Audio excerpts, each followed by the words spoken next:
নমস্কার, স্পিরিচুয়াল মিষ্টিতে আপনাদের স্বাগত জানাই।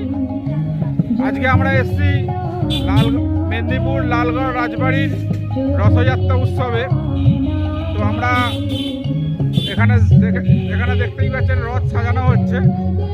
তো এখানে একটা বিশেষ মাহাত্ম্য আছে, সেটা আপনারা দেখতেই পাবেন। আপনারা দেখতে থাকুন স্পিরিচুয়াল মিষ্টি চ্যানেলে। এখানে রথটা সাজানো হচ্ছে। এখানে রথ উপলক্ষে বিশাল আয়োজন করা হয়।